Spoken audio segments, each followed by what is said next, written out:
that's really been causing a lot of controversy in South Australia, getting some national attention from environmental groups too, are proposals to explore for oil and gas in the Great Australian Bight in the far west of South Australia. A lot of conservationists and others are protesting against this. They're saying there should not be any exploration drilling there. Emily Burley joins us now live from Adelaide. And Emily, they're now saying that if this were to go ahead, it would kill off jobs in tourism and the like.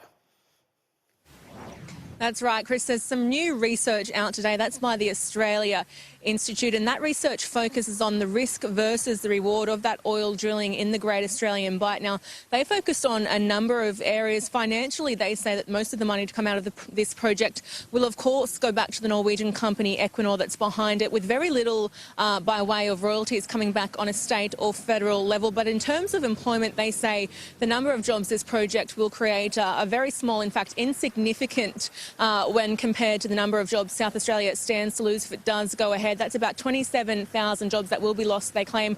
I actually caught up with the Australia Institute's SA Projects Manager a short time ago. Let's take a listen to what he had to say. When looking at any project of this scale, the question of risk versus reward in employment is a key factor to look at. Now, the project potentially in the Bight, they say that it could bring a couple of hundred, maybe up to 1,000 jobs. It's important to recognise that a lot of those jobs would be highly skilled, fly-in, fly-out workforce, so it wouldn't necessarily be a big boost to the local employment figures.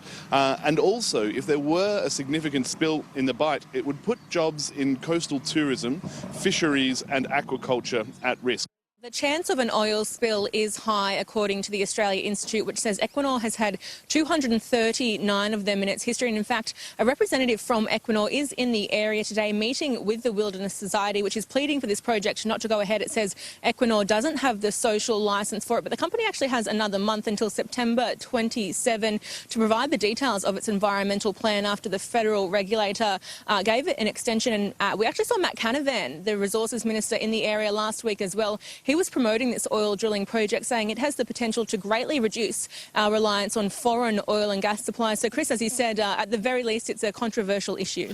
Yeah, Emily, the Australia Institute are a hard left advocacy group. They're never going to approve any exploration for petrocarbons anywhere, hydrocarbons anywhere in Australia. What is the South Australian Liberal government saying about this? Do they support drilling in the area?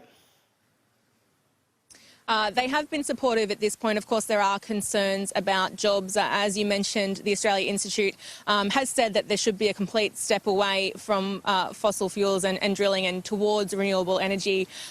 So you're right in that respect, but it is controversial. There's for and against from both sides. Thanks very much. Emily Burley there reporting live from Adelaide, and this is going to be the next one. They tried to stop Adani. You watch. Extinction Rebellion, the Wilderness Society, all the rest of them, they want to stop drilling in the Great Australian Bight. I don't know where you're supposed to drill with these people. You can't drill anywhere is essentially their argument. As they say, they're against the use of fossil fuels. As is their right, but we've got to see what the experts say and what the economic benefits might be. Now, let's move